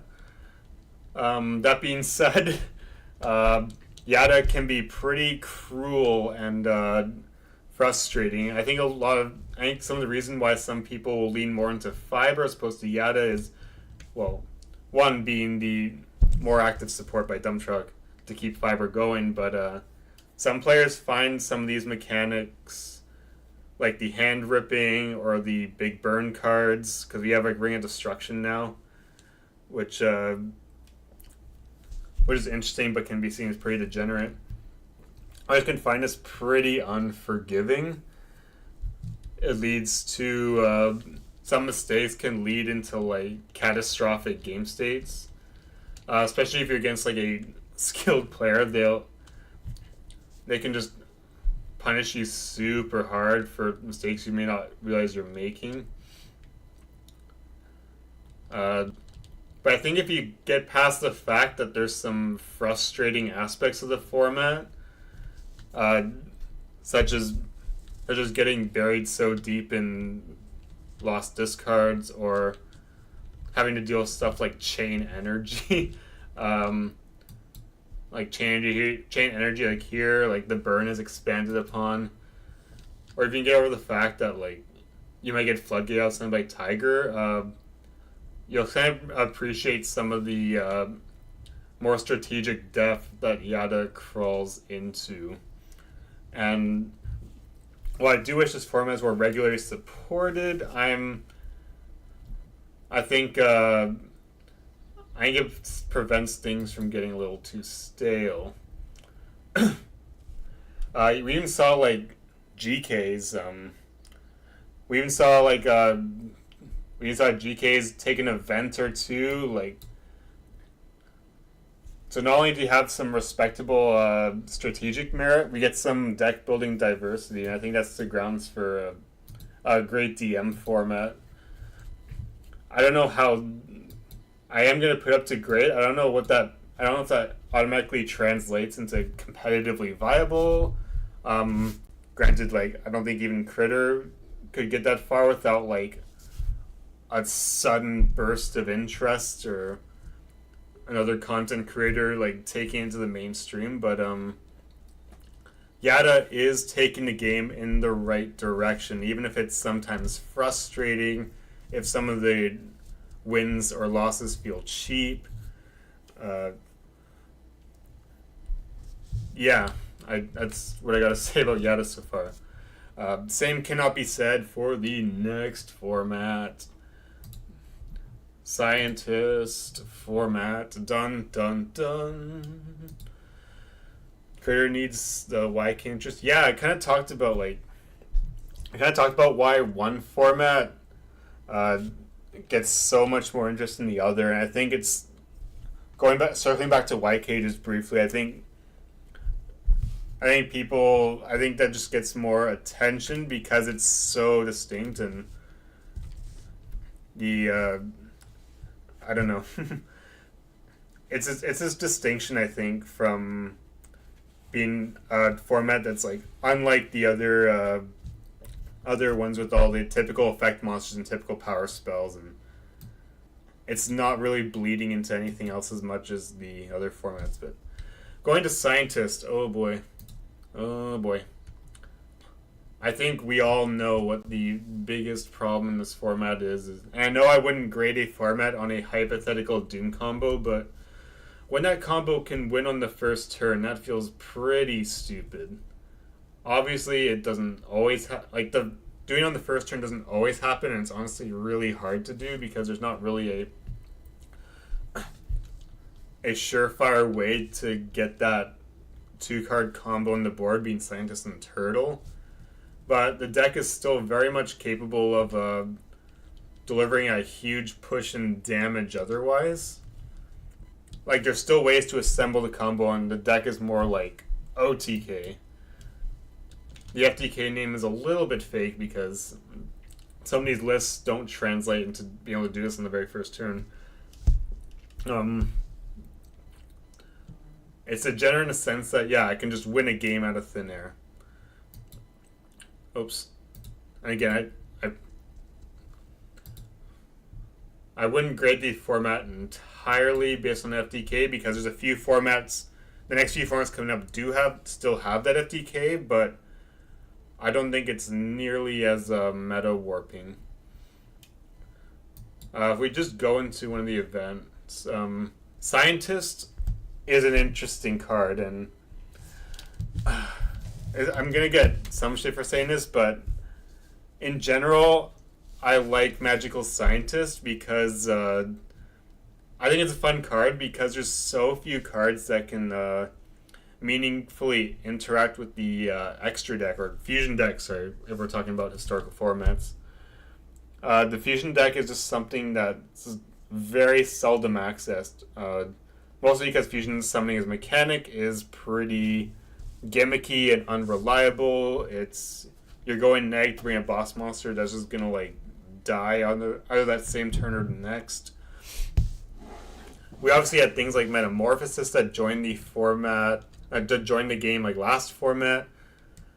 But something like Goat Control, while that technically is where it started, does not have the same impact. Like Metamorphosis is way more risky to run because you don't have as many good level 5 targets you can consistently bring out, and it risks being dead in a format where you typically need some live cards to work with, especially when you're under pressure from hand whip cards or the burn cards and whatnot. So Scientist does let you access some of these monsters we previously couldn't see that much, like Dark Balter, like Ryu Senshi, and Thousand Eyes is mentioned, and the Fiend Skull. So it's an interesting little utility. It's an interesting point of utility for a deck to use. It lets you kind of cheat your way around the recruiter. Lets you clear over an opponent's monster. It does have the risk factor of like the 1,000 life points plus leaving a 300 attack monster pretty idle and stranded. But for the most part, this card does feel kind of like cheating. So long as you have the life points to supplement it. Because it can just, for 2,000 life points, you're pretty much like dismantling your opponent's board without even using like a power spell or anything. And we talked about and I did talk about the weakness before. But if you kind of notice with some of the decks see here, not much changes, like aside from the FTK, not much or OTK, not much changes in terms of the deck building from like Yata to here, aside from adding Magical Scientist, like the proverbial tomato control is just adding Magical Scientist to it. You have a few things like Goat Control. There's a number of decks you can still play from Yata format, but you constantly got this science guy looming over your head. His effect feels pretty wild. It's a fun effect, but like I was gonna get into Breaker Tribe, which are funny enough, we were this format used to be called Breaker format. We were still exploring and figuring out a name for it, but more of the community pushed for Scientist because while Breaker is an obviously powerful inclusion, Scientist is way more format warping. That being said, Breaker and Tribe, there are yet more staples for us to use.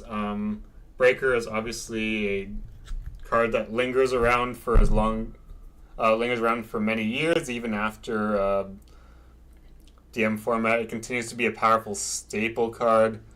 But I do have to put an emphasis on staple card because now we're getting into this trend where we're just pushing more and more staple cards into our deck because they're just so undeniably powerful. I think that takes away from some of the deck building Tribe 2 being another board breaker we have to contend with. Even if it gets you out of a few sticky situations. That means, and I really wish that we had the proper ruling for Apprentice Magician, because we do get Apprentice in this format. I do like the Apprentice engine. I do like they try to do something new with the spell counter mechanic, but I can't. It annoys me that we don't have the proper creature swap rule with Apprentice. It's another dumb little TCG anomaly. But that being said, I don't have too much more to say about this format. It's a goofy format. It's definitely not serious. It has a pretty degenerate interaction, and I promise I wouldn't grade formats based on solely degenerate interactions, but Scientist just feels really unfair with the possibilities. And overall, there's just not too much else to do in the format. And if we're trying to play something like it, we might as well play like Yata.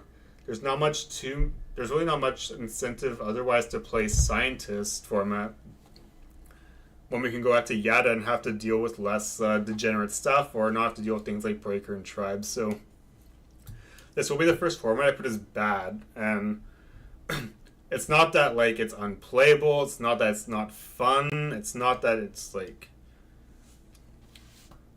not that you can't play it or like shouldn't play it. It's just there's better formats to play. It's like if you're gonna play something, you might as well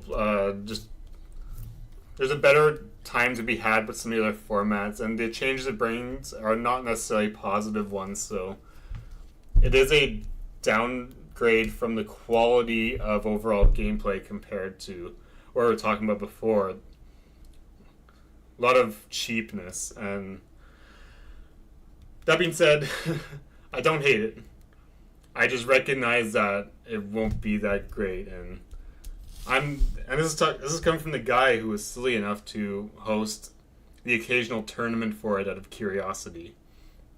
So I at least know I've played enough games to recognize where it stands, and even compared to like Treasure and Charity, I can't take it as seriously.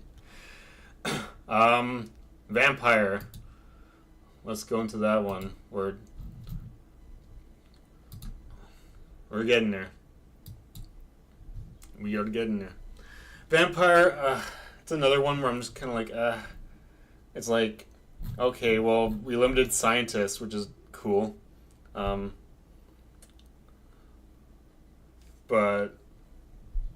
the problem is DCR doesn't introduce a lot of... DCR isn't the set, not the format. DCR introduces a lot of like junk, or like cards that are relatively low impact. Obviously, DD Warrior Lady is the big star of the show here in this particular format, and maybe a couple other conclusions like Kinetic Soldier, but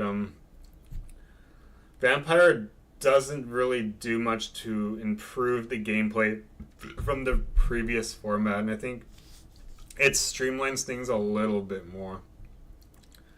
One more interesting notions is Morphine Jar is now semi-limited, so there is some exploration with the jar stuff, but this format has one of the problems where, even compared to other DM formats that are relatively unvisited, this one is really untapped into. But I think that's for good reason, because several years ago we were coming across these formats for the first time, and there's really good reason why we're leaning more into those formats and not something like this. And I think for this one, it's just the gameplay is just really stale. We're now, as much as DD War Lady is a cool card, we're now leaning into this gameplay where we're trading for spot removal. And I know there's been some inclusions like this goat control We have some burn coming in because the format gives us Yugi-Kaiba Panda. I don't know why Clemens isn't running. We have some people trying some things like food as zombie here because we have Vampire Lord, which is an okay card.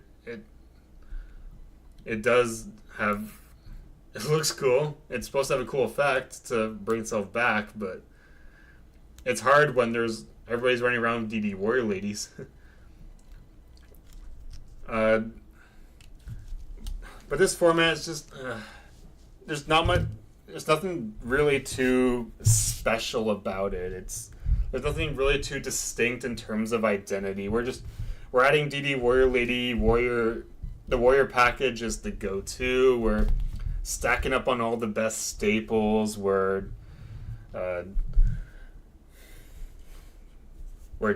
just kind of not. We're not doing anything it's like you couldn't do differently in other formats where you don't have to deal with cards like Magical Scientist, or you don't have to keep losing stuff to like DD Warrior Lady, or you're not forced up against the same lineup of warriors, more or less. This is an interesting event, but I think people are.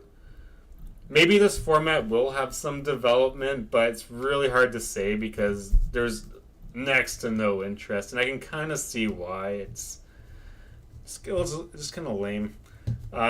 You did mention that there was actually a format before this one take place. This one goes up to February 2004, but there was a actual like DCR based format that was in December, I think.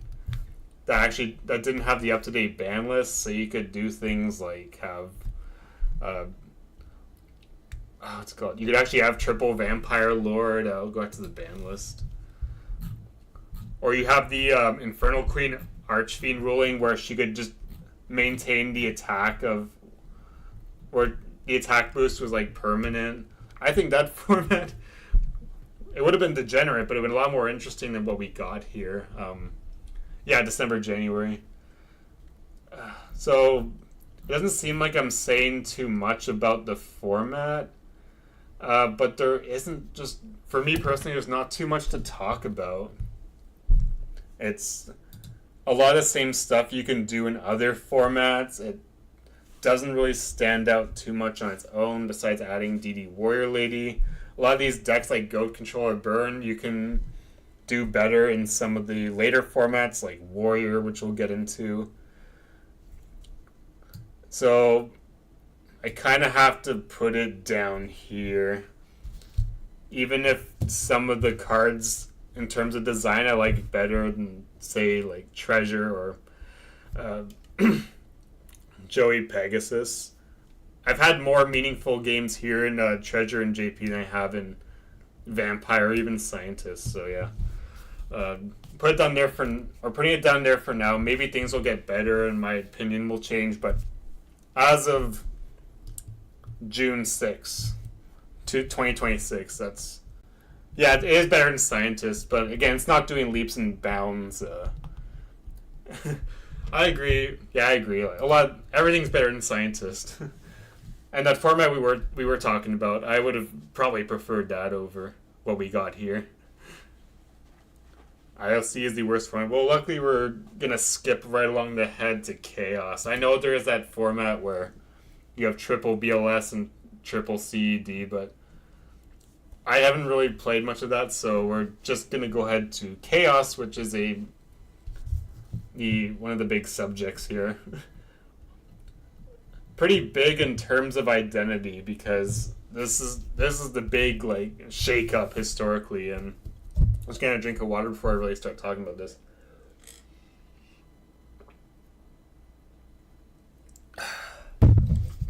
Yeah, this is one of the big. This is one of the big guys. Chaos suffers from several misconceptions. That being, it's from people outside of the community. They might look and go, "Oh well." The format is CED, blow up the board, grab Yata off Sangan Witch, and win the game there. But it's funny enough that interaction almost like never happens when playing these games now. Uh, but that being said, chaos is still the most dominant thing in the world. So it is heavily streamlined into this tier 0 engine where it's real. You better have good reason for steering away from the BLS and CD because they're just unbelievably powerful. They're undeniably impactful as they were historically and they still are now. So it's the format really comes down to whether you like having these two cards be absolute bombshells. It's interesting because the game becomes conditioned around stopping these guys from being summoned. So in a way, it's interesting because there's a new win con present. Other than just beat your opponent's life points to 0, you're playing this game of graveyard control with your DD Whirlies and Kaikus, and you're trying to avoid the try to win before the imminent BLS or CED comes down, or you're trying to protect your own graveyard and get your own out. So for some people, it'll come down to whether they like these chaos control mirror matches, and this is probably one of the most aggro formats of the lineup. Like, games are way fast paced now because the decks are composed of these of the best staple cards. Even Tribe, which is a water type, is too good to pass up. Even Lily is an earth type. Her punching in for big damage means a lot. Games are often coming down to players in top deck situations and low resource scenarios. For that, I give praise to the format for having that identity of being like living up to the craziness and of the chaos monsters and living up to that kind of hype. There obviously are some pretty nasty things that come around of it, and CD is pretty degenerate when it in the way it can just build OTKs, and I guess BLS on that front. I'm just talking about if I had to say one was more evil than the other.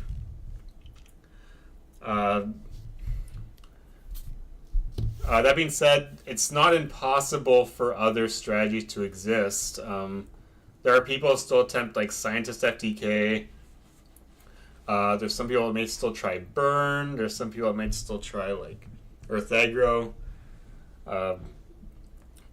Obviously, these strategies have a hard time keeping up with the proverbial chaos control, but one deck has been emerging from the woodwork that's been honestly more controversial than the chaos control strategy. Is the community calls it 3-Mock. Here it's called Jar Turbo. But basically, you Cold Wave prime your Jar, and then next turn you fire off the Jar, so you don't have to worry about getting hand ripped. You don't have to worry about your opponent responding with the spell cards. You go into this pretty wild combo. I think GMYFS was actually the inventor of this deck, but we are seeing some strategies like this creep through, something that utilizes the power of the Triple Dark Magician of Chaos. I will say it's not a very fun deck to go against because kind of like something like Reason Gate or Light Sworns, you can get absolutely like high rolled into oblivion if your opponent gets the magic combo. But I do have to praise like it on a deck building front, like what is sort of possible in Chaos. You can still bleed into like the warrior package here and go for anti-meta, but that being said, it's pretty problematic when every other card is a blowout sack card, and game kind of like what was I gonna say? kind of like I was talking about, like Joey Pegasus and the Graceful Charity. It's extremely game warping when one player can get into the Chaos Monster before the other. It gets into a little bit of a race, and I think that's my best way to describe this format. It feels like a race.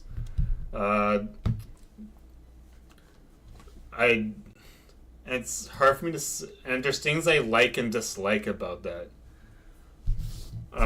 What I dislike about that is that it really streamlines the deck building and the possible tech choices and the options.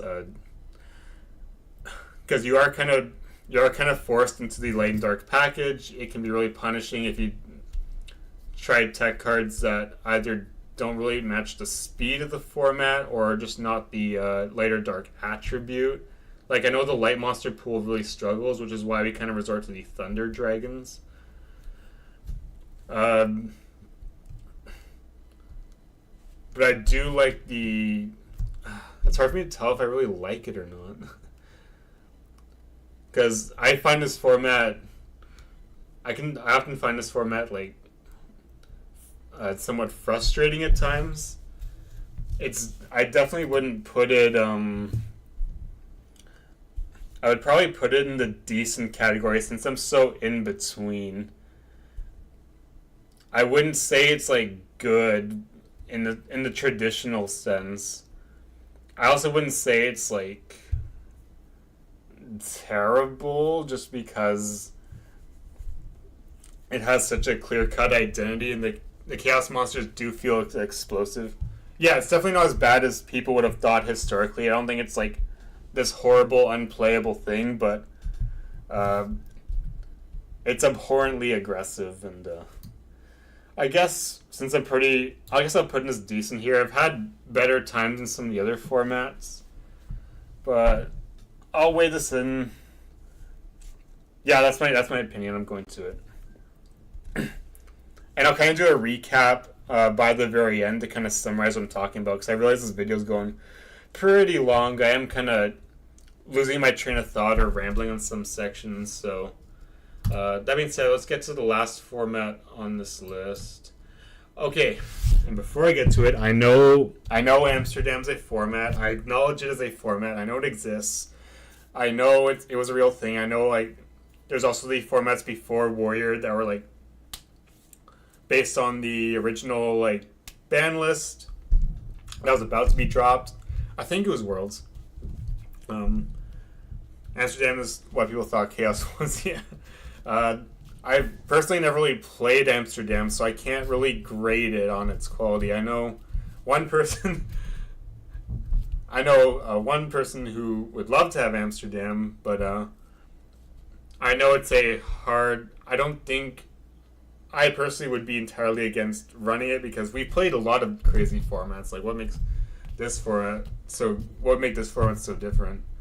Maybe we'll get to Amsterdam one day, but I can't properly grade it just because I haven't played much of it, I haven't seen much gameplay of it, and it's hard to put to classify it when there's such little data for me to actually work with in the playing retro formats in the modern day setting. So, for now, Amsterdam remains undefined. Let's go to Warrior, because I promised I was just going to cover the formats. They were FL documented. Warrior format finally steers the game. Is finally the big shakeup the game needed. It's a contrast to how aggressive Chaos was and how we've had to deal with the power cards for so long. So this is the first positive change, is finally getting some stability back into the game's life. Because Chaos was just taking things way too far, and I think Chaos Emperor Dragon was really what pushed the game to make its ban list. Both, I don't know about both, but in both like TCG and OCG. I know TCG's following OCG in terms of what they banned, more or less, aside from that first ban list that OCG had, where things like Lily were banned. But anyway, we're talking about TCG. We're talking about the cards banned, and some of these are really positive changes. Some of these cards like Graceful Charity and Raigeki and Imperial Order, they really had to go. They weren't creating for a healthy game, and Warrior is the first step in making the game more healthy again. Dialing back the game's power and cutting out some of these pretty degen cards. There are still degenerate cards that exist, like we still have to deal with Confi and Sentry, unfortunately. We still have magical scientists running around doing scientist things. But I'd say the changes made to the format overall were very positive. I don't agree with some of these ban list limitations, and I think a couple of ban list changes, and I think this format could have been pretty great. We're going back into that like strategic diversity and decks having like focusing on decks that have win conditions. This is where goat control finally like takes a step into being meta. I know it existed before in other formats that we saw, but it was really hard to do given the Dark Hole, Raigeki, and multiples of Torrential. We have Warriors, the classic like beatdown stun style. We have Reasoning Gate for people who want to play the combo TK decks. We have Panda Burn for people that want to win through the burn cards and small monsters doing big things. And we have some mix and match of like some pile decks that we've seen around. The format really opened up some breathing room for deck building, which is really needed, and I praise it's one I really like about this format. Something we have to talk about right away, though, is the obvious one of the obvious problem decks in the format, and being the high power version of Scientist FTK, which got an upgrade as a result of the loss of Imperial Order and some new tools at their dispensal, like the Monster Reincarnation here, and what was it? Reincarnation. They finally get Monster Gate because of Ancient Sanctuary. Serial Spell helps like double the effect of like Last Will or Monster Gate. Now I will say the deck is frustrating to have to go against, because sometimes you can just lose due to RPs and nobody likes that. But I do not think that I don't think it's as format warping as some people might make it out to be. It obviously exists, and we have to respect it, and we have to side for it and take countermeasures. But I don't think it's the problem. I don't think it's the centralizing problem with the format. I don't think it's enough to keep it from being bad. Maybe not like competitive, but I don't think it makes it like horrible. Some of the problems I would say are like the two hand rips, like Confi and Sentry. Like, I hate that they're still around. I hate that they dodged the ban list. It's incredibly frustrating when, especially with decks that rely on specific win conditions. Now, I think of Reasoning Gate needing certain cards to operate, and they get hand ripped, and hitting the right card with the hand rip can make life miserable. But some decks like Warrior and Panda Burn can operate a lot better under these hand rips because they're setting more cards in their field. That may not be entirely accurate. I'm just kind of going off what I'm kind of thinking in the moment. Things like Mirage feel more balanced because we cut down the MST. It's great that we also cut down the spell trap removal, because back row decks now have a little bit more of a fighting chance. And Lisa's not as degenerate as I know you're saying, Blah. Here is the it's not as good as the OC all warrior format in their way. Yeah, no, I more or less agree with that. But finally, we get some open-ended deck building here. Uh, Obviously, things aren't perfect because we still have to deal with there's still the lingering degen cards and power spells floating around. Uh,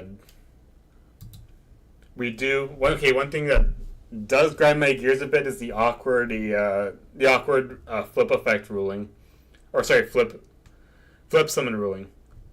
Before GOAT format, as some of you know, if you change a monster's battle position by a card effect, you can't manually change their battle position.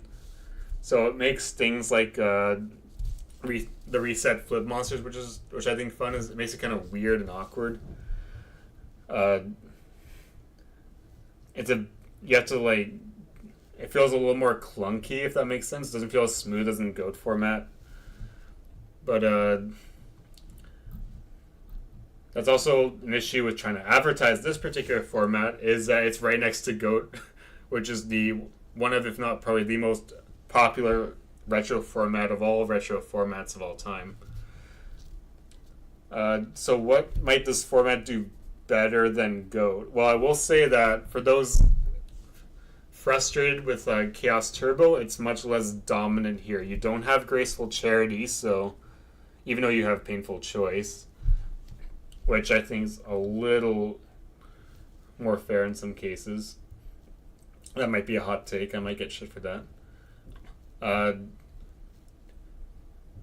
The things like Night Assailant and Thunder Dragon are not as consistent for absorbing discards because Confident Sentry look at the hand and choose what they want to shuffle in. Mirage doesn't synergize as well with Turbo.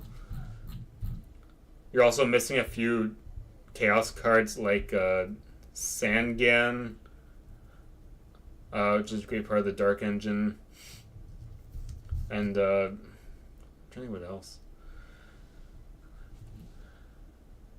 I'm losing a bit of my train of thought, but the Chaos Turbo, where you're just sitting on where you're just sitting on your spies and controlling the field through there. It doesn't. It's a nice breakaway from that. And like Go, if you're looking for like classic Go control, for example, this might be a better format to do it because you're actually contending with Warriors is another tier 1 deck. You do want to compete with the fact there's still triple DD Warrior Lady running around. And I think that might be a selling point as opposed to some of the more degen cards in Go. Like maybe if you don't have to deal with Delinquent Duo as another prime. It seems like I'm really fishing for compliments for this particular format. I know it's a bit awkward being right next to GOAT, but if we're grading in terms of DM formats and retro formats you can play, I'm gonna put it into the good section, just slightly above Fiber, because I think it expands on individual strategies, what Yu-Gi-Oh is classically known for. But I think, I think this just about does it for my ranking. And again, these formats can be subject to change. I'm just going based off a video.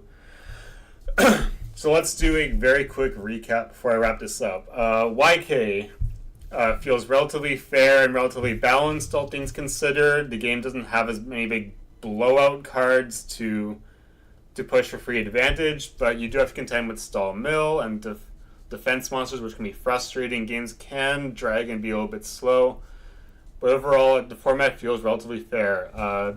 Critter, I think it feels great. It expands upon the ideas that YK was trying to push for. It solves from the problems of the previous format. We do get into some strategic identity with decks like Mass Control and Muka Muka. That being said, I think some of the problems are there's some interactions that are hard to deal with and can be frustrating, such as MOF looping for Pot of Greed, and Robin Goblin just kind of stealing games out of thin air if you get multiple attacks in. Treasure, I think, is a drop in quality from Critter in terms of deck building and some of the more degenerate cards that are interested. That being said, if we're looking for format for a lower power level or lower power ceiling, something a little more simple, something that's like more introductory. I think Treasure is an okay spot to start with. There are some decent games you need to have Treasure. There's not too many runaway leads you can get with the hand rep cards, but there leaves much to be desired. Imperial adds some much needed tools to that are missing from Treasure format. Adds a powerful boss monster, operates like a double-edged sword. Does still suffer from the streamlined tomato package, and IO can be pretty sticky icky to deal with. But there's more decks you can toy around with in Imperial, such as Exodia and Relinquish, that feel a little bit better there. Android, I think it's upgrade from Imperial because utilizing the graveyard as a resource for your Kaiku Bazoo and Bazoo and Lair, and you're keeping it safe from the opponent's Kaiku. It adds a little mini game to what could have been a kind of stale beatdown format. I think the format suffers from being a little too tier 0 to a little too streamlined into the same monsters, which can create some stale games of trying to play numerous matches in a row. It's hard to explore anything outside of the powerful banished monster package, which I'm going to call it. Charity. Double graceful charity is obviously very controversial and can completely warp games. I think that does drop the gameplay quality from Android, but that being said, it can be fun as a more casual format, being able to spread into different strategies like Exodia and Hayabusa, or even whatever people invent. Obviously a very unserious format, but doesn't mean you can't have some interesting games with it. And the monster power level is still relatively tame enough that there aren't too many runaway leads with Charity. Fiber, I think Fiber adds some power to the boss line that still feels fair, following the Joey Pegasus. Double Charity is obviously still an issue and can warp games heavily, but there are some fun ways to explore the monster card lineups and add interesting risk incentives with taking damage or dealing damage, and Fiber Jar resets cause players to think about a unique interaction. And it's great for more fun, lax casual DM games, which feel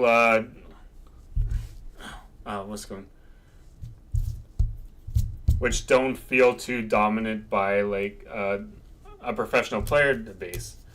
Yata expands upon the great ideas that Fiber was setting up in terms of taking strategies towards distinct play styles and adding some more reward incentives with the smaller monsters. It is less beatdown centric as a Fiber.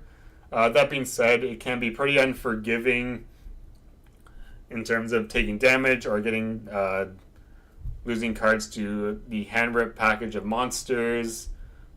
But there's a number of strategies to explore with it, and can be taken somewhat seriously as a format, given the added win conditions that some of the decks introduce, like hand control or gear freed or burn, and even seeing a Machino DK was kind of spicy. But it goes to show the format even has potential after some visiting. Scientist is pretty unserious, and Scientist is built to game warping, and whether it's burning the opponent with Catapult Turtle or just breaking the opponent's board with cards, it doesn't. Even the additions of Breaker and Tribe don't take deck building into interesting directions. Unlike what Yata did with the previous format, it's much better to steer towards Yata format, or even dive more into Chaos if we're trying to explore cards with Scientist legal that still feel fair. And you get the occasional non-game with the OTK FDK with the turtle, which nobody likes.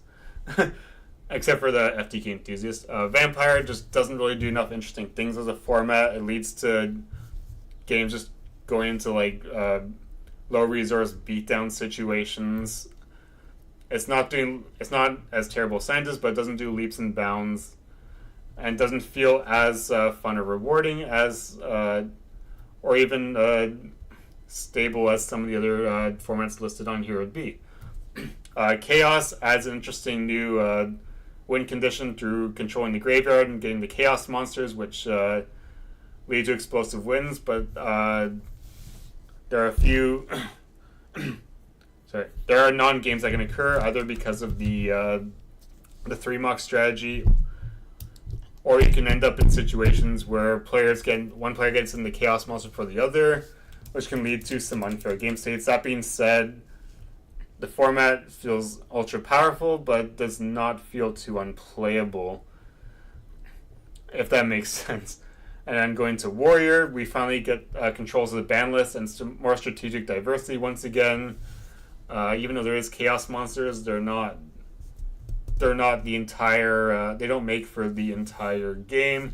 There's a few degenerate interactions and a few sucky cards like the Confi Sentry that are annoying to deal with, but still a pretty good format, especially compared to the other formats in this DM era. And that about sums it up for me.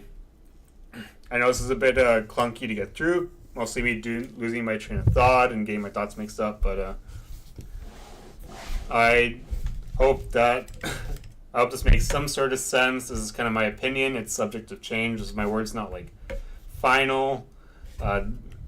Probably some of my opinions will change about these formats over time, but this is just firing off my experience. I hope this is a good for just stating my experience of the formats and what I felt going into them and what I kind of take away from each one. So that's my opinion. I'm sticking to it for now. So I'm going to sign off here. Thanks, Blah, for hanging out, and thanks to B-Sox for dropping by. But I'm losing my voice, so I gotta run, and I'll see you guys around on the coord. Just something I wanted to do, and I did.